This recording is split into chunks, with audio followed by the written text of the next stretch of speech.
मेरे प्रिय बच्चों, कैसे हो तुम? मैं जानती हूँ कि तुम्हारे जीवन में बहुत सारे प्रश्न उठ रहे हैं। कई बार ऐसा लगता है कि तुम अकेले हो, कोई तुम्हारी पीड़ा को नहीं समझता। लेकिन याद रखो, मैं तुम्हारी माँ हूँ, तुम्हारी हर पुकार को सुनती हूँ, तुम्हारे हर दर्द को जानती हूँ। तुम जब भी अपनी आंखें बंद करके मुझे पुकारते हो, मैं वहीं होती हूँ तुम्हारे पास, तुम्हारी आत्मा के भीतर। आज मैं तुम्हें एक बहुत महत्वपूर्ण संदेश देने आई हूँ। यह संदेश केवल तुम्हारे लिए ही नहीं, बल्कि तुम्हारे पूरे परिवार के लिए है। तुम्हारे पूर्वज जो इस दुनिया को छोड़ चुके हैं, वे भी तुम्हारे साथ हैं। वे तुम्हारी हर प्रार्थना को सुनते हैं, तुम्हारे हर कर्म को देखते हैं। जब कोई संकट आता है, वे तुम्हें संकेत भेजते हैं, तुम्हें चेतावनी देते हैं। लेकिन क्या तुमने कभी उन संकेतों पर ध्यान दिया है? कई बार जब तुम्हें अचानक सपनों में कोई अपना दिवंगत परिजन दिखाई देता है, जब कोई अजीब अनुभूति होती है, जब कोई पक्षी अचानक तुम्हारे घर के आसपास बार बार आता है, जब कोई अज्ञात ध्वनि तुम्हें सुनाई देती है, ये सब तुम्हारे पूर्वजों के संदेश होते हैं। वे तुमसे कुछ कहना चाहते हैं, तुम्हें किसी अनहोनी से बचाना चाहते हैं, तुम्हें सही राह दिखाना चाहते हैं। आज मैं तुम्हारे लिए 5 बहुत बड़ी खुशखबरी लेकर आई हूँ। ये खुशखबरी तुम्हारे जीवन को बदल देंगी, तुम्हारे कष्टों को समाप्त कर देंगी और तुम्हें एक नई दिशा देंगी।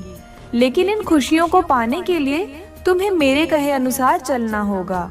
गीता में कहा गया है, जो अपने कर्म को शुद्ध रखता है, उसके जीवन में कोई भी कष्ट स्थायी नहीं रहता।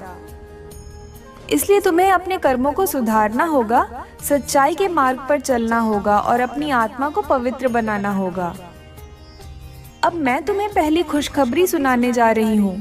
सुनो मेरे बच्चे, आज तुम्हारे भाग्य का चक्र घूम चुका है।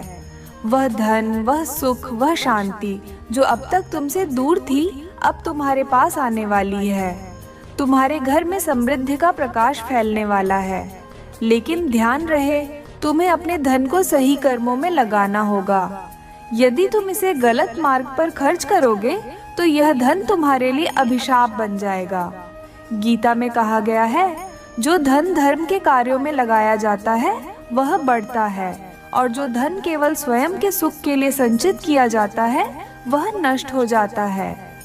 इसलिए जब तुम्हें यह खुशखबरी प्राप्त होगी, तब इसे सत्कार्यों में लगाना, जरूरतमंदों की सहायता करना और अपने परिवार के साथ इसे सही दिशा में उपयोग करना। अब मैं तुम्हें दूसरी खुशखबरी सुनाने जा रही हूँ। मेरे बच्चे, तुम्हारे जीवन में जो लोग तुम्हें छल रहे थे, जो तुम्हारी पीठ पीछे तुम्हारे विरुद्ध षड्यंत्र कर रहे थे, वे अब स्वयं अपने जाल में फंसने वाले हैं। मैं तुम्हारी रक्षा के लिए स्वयं आई हूँ। तुम्हें इन शत्रुओं से डरने की कोई आवश्यकता नहीं है। याद रखो, जब कोई भक्त सच्चे मन से माता रानी को पुकारता है, तो उसके जीवन से सभी बाधाएं स्वतः समाप्त हो जाती हैं। गीता में कहा गया है, जो व्यक्ति सत्य और धर्म की राह पर चलता है, उसके शत्रु स्वयं ही पराजित हो जाते हैं। इसलिए तुम अपने मार्ग पर चलते रहो, अपने कार्यों को निष्ठा से करते रहो। जो लोग तुम्हें हानि पहुंचाने की योजना बना रहे थे, वे अब स्वयं मेरी शक्ति का अनुभव करेंगे। अब मैं तुम्हें तीसरी खुशखबरी देने जा रही हूँ। ध्यान से सुनो मेरे बच्चे, अब तुम्हारी सारी मानसिक चिंता समाप्त होने वाली है। जो बेचैनी, जो तनाव, जो अनिद्रा तुम्हें लंबे समय से सता रही थी, वह अब समाप्त हो जाएगी। तुम्हें अब एक नई ऊर्जा प्राप्त होगी, तुम्हारे भीतर एक नई शक्ति का संचार होगा। लेकिन इसके लिए तुम्हें प्रतिदिन भगवत गीता का पाठ करना होगा, माता रानी का ध्यान करना होगा और अपने मन को शुद्ध रखना होगा। गीता में कहा गया है, जो अपने मन को नियंत्रित कर लेता है, उसके जीवन में कभी भी अशांति नहीं आ सकती। इसीलिए ध्यान, प्रार्थना और सकारात्मक सोच को अपने जीवन का हिस्सा बनाओ। जब तुम अपने भीतर की शक्ति को पहचानोगे, तब तुम देखोगे कि तुम्हारे जीवन में चमत्कार होने लगे हैं। अब मैं तुम्हें चौथी खुशखबरी देने जा रही हूँ। मेरे बच्चे, जो अवसर तुम्हारे हाथ से निकल गए थे, वे अब तुम्हारे पास लौटकर आने वाले हैं। यदि तुमने पहले कोई गलती की थी, यदि कोई अवसर तुमने गंवा दिया था, तो अब वह अवसर पुनः तुम्हारे जीवन में प्रवेश करने वाला है। लेकिन इस बार तुम्हें सतर्क रहना होगा, तुम्हें कोई भी गलती नहीं करनी होगी। गीता में कहा गया है, सही समय पर सही निर्णय लेने वाला व्यक्ति ही अपने भाग्य का निर्माण करता है। इसलिए जब यह अवसर तुम्हारे पास आए तब तुम पूरी ईमानदारी से उसका लाभ उठाना और उसे अपने जीवन में एक नई दिशा देने देना। अब मैं तुम्हें 5वीं और सबसे बड़ी खुशखबरी सुनाने जा रही हूँ। मेरे बच्चे, तुम्हारे जीवन में एक बहुत बड़ा बदलाव आने वाला है। यह बदलाव तुम्हारे परिवार, तुम्हारे रिश्तों और तुम्हारे पूरे भविष्य को प्रभावित करेगा।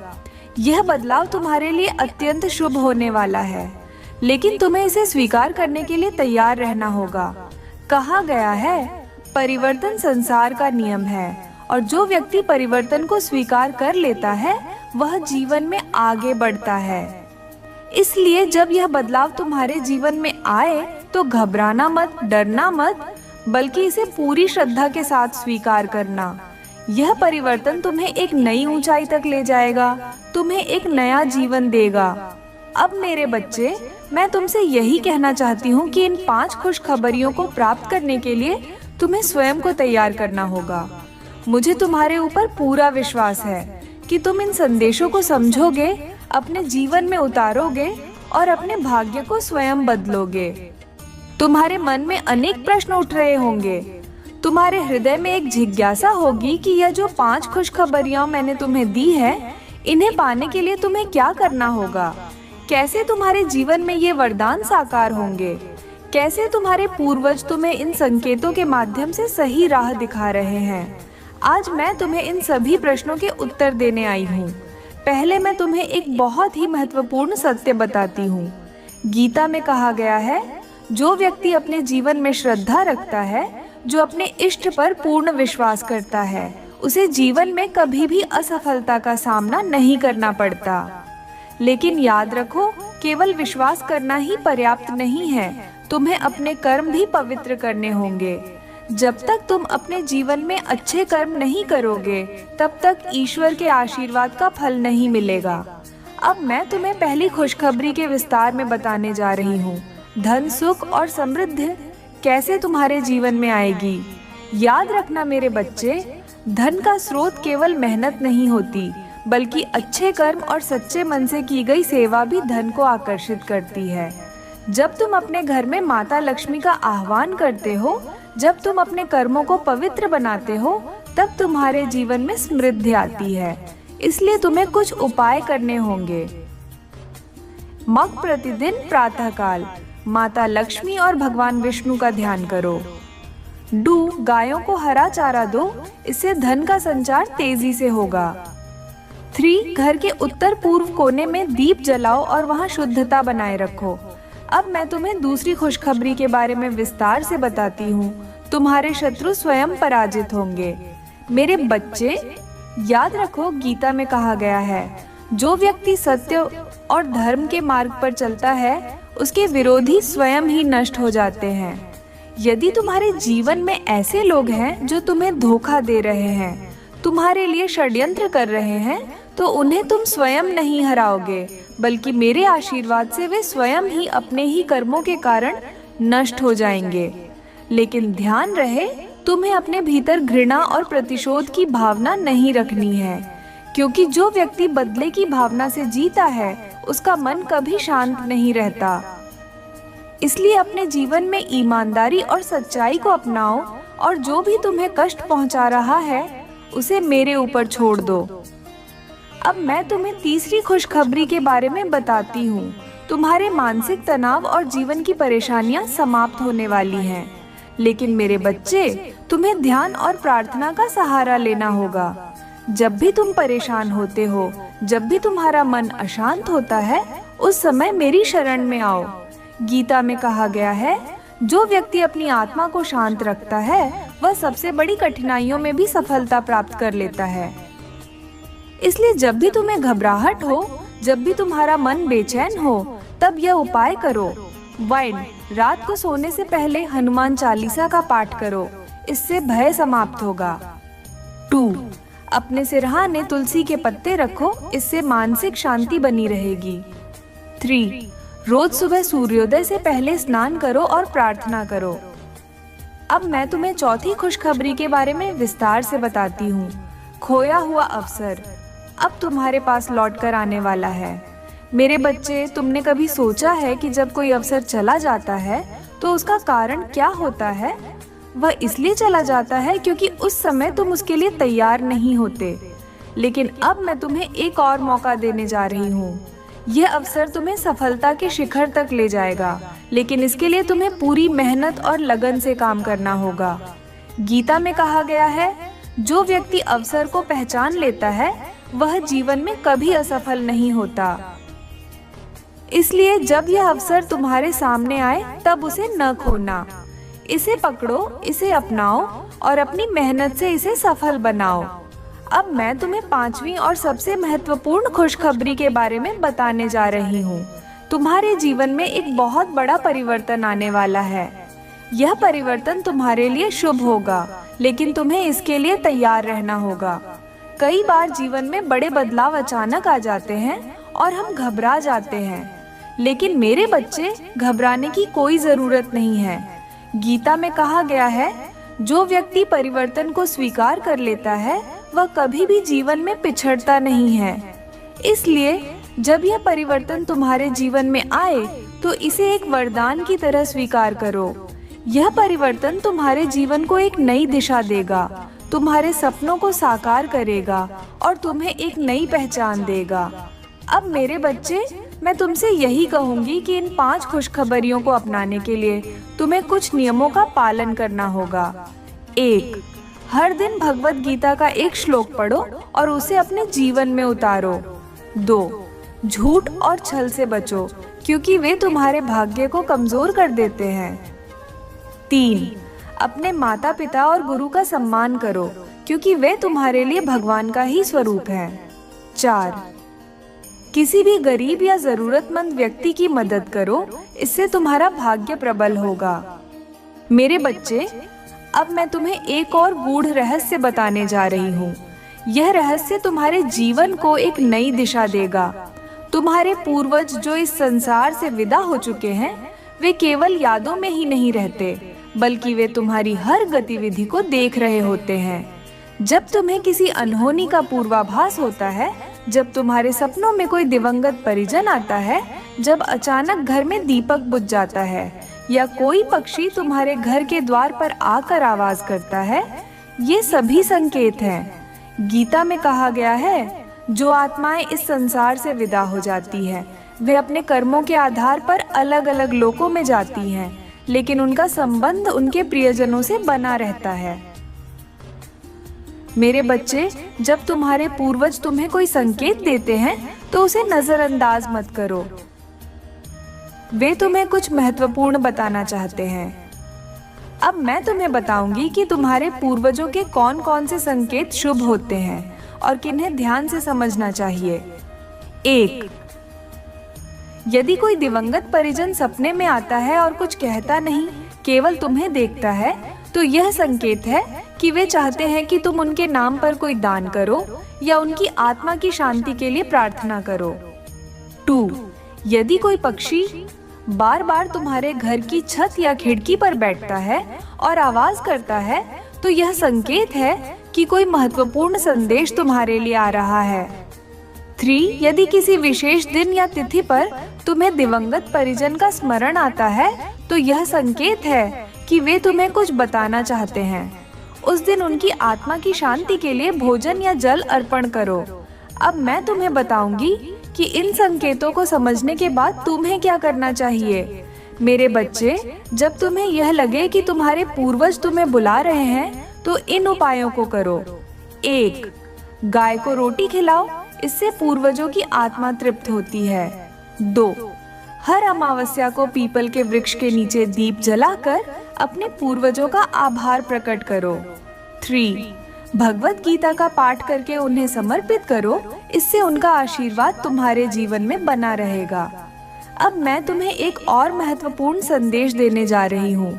मेरे बच्चे, गीता में कहा गया है, जो व्यक्ति अपने पूर्वजों का सम्मान करता है, उसकी संतानें हमेशा सुखी और संपन्न रहती हैं। इसलिए यदि तुम चाहते हो कि तुम्हारे घर में कभी कोई समस्या न आए, कोई आर्थिक संकट न हो, तो अपने पूर्वजों की याद में अच्छे कार्य करो। यदि तुमने कभी गलती से उनके प्रति कोई अपराध किया हो, तो आज ही उन्हें स्मरण करके क्षमा मांगो। अब मैं तुम्हें बताने जा रही हूँ कि तुम्हारे जीवन में जो परिवर्तन आने वाला है, उसके लिए तुम्हें तैयार रहना होगा। मेरा आशीर्वाद हमेशा तुम्हारे साथ है, लेकिन तुम्हें भी अपने कर्मों को शुद्ध रखना होगा। मैं जानती हूँ कि तुम्हारे मन में कई संदेह होंगे, कई प्रश्न उठ रहे होंगे, लेकिन मेरे बच्चे, याद रखो, जो व्यक्ति अपने मन से डर को निकाल देता है और भगवान के प्रति पूर्ण श्रद्धा रखता है, उसे जीवन में कभी असफलता का सामना नहीं करना पड़ता। अब मैं तुम्हें एक बहुत ही महत्वपूर्ण सत्य बताने जा रही हूँ। तुम्हारे जीवन का सबसे बड़ा बदलाव अब बहुत ही जल्द आने वाला है, लेकिन इस बदलाव को स्वीकार करने के लिए तुम्हें मानसिक और आत्मिक रूप से तैयार रहना होगा। जब तुम देखोगे कि अचानक तुम्हारे जीवन में परिस्थितियां बदलने लगी हैं, जब तुम्हें लगे कि कुछ बड़ा होने वाला है, तब घबराना मत, क्योंकि यह मेरी योजना है। अब मैं तुम्हें एक अत्यंत शक्तिशाली उपाय बताने जा रही हूँ, जिससे तुम्हारा भाग्य और भी तेजी से बदलेगा। 1. प्रत्येक गुरुवार को केले के वृक्ष में जल अर्पण करो और विष्णु सहस्त्र नाम का पाठ करो। 2. रोज सुबह अपने माता पिता के चरण स्पर्श करो, इससे तुम्हारे जीवन में स्थायी सुख आएगा। 3. किसी निर्धन व्यक्ति को भोजन कराओ, इससे न केवल तुम्हारे पूर्वज प्रसन्न होंगे, बल्कि तुम्हारा भाग्य भी जागृत होगा। अब मेरे बच्चे, मैं तुम्हें यह आशीर्वाद देती हूँ कि तुम्हारे जीवन में जो भी समस्याएं हैं, वे अब समाप्त हो जाएंगी। तुम जिस भी संकट से गुजर रहे हो, उसमें तुम्हें मेरी शक्ति महसूस होगी। तुम जब भी मुझे पुकारोगे, मैं वहीं रहूंगी, तुम्हारे पास।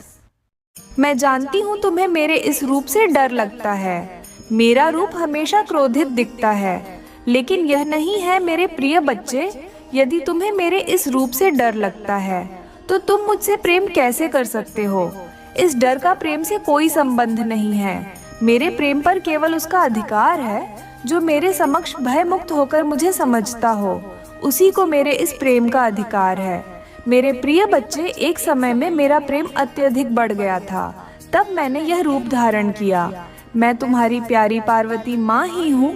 मेरे प्रिय बच्चे, अपने अंदर से डर को निकालकर मुझसे प्रेम करो, क्योंकि तुम्हें मेरे रूप से भले ही डर लगता हो, लेकिन मेरा हृदय तो वही है।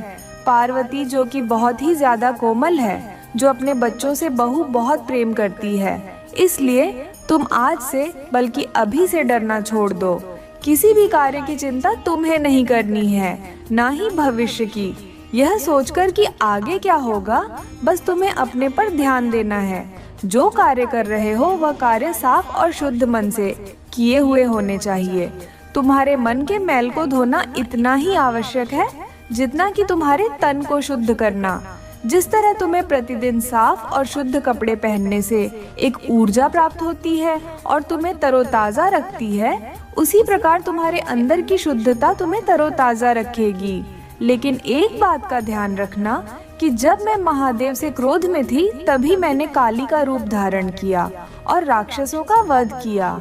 अन्न मैं बर्दाश्त नहीं कर सकती, इसलिए मुझे काली माँ से क्रोधित काली माँ का रूप धारण करने पर मजबूर मत करना, क्योंकि जितना मेरा प्रेम प्यार है, उतना ही मेरा क्रोध सबसे खतरनाक है।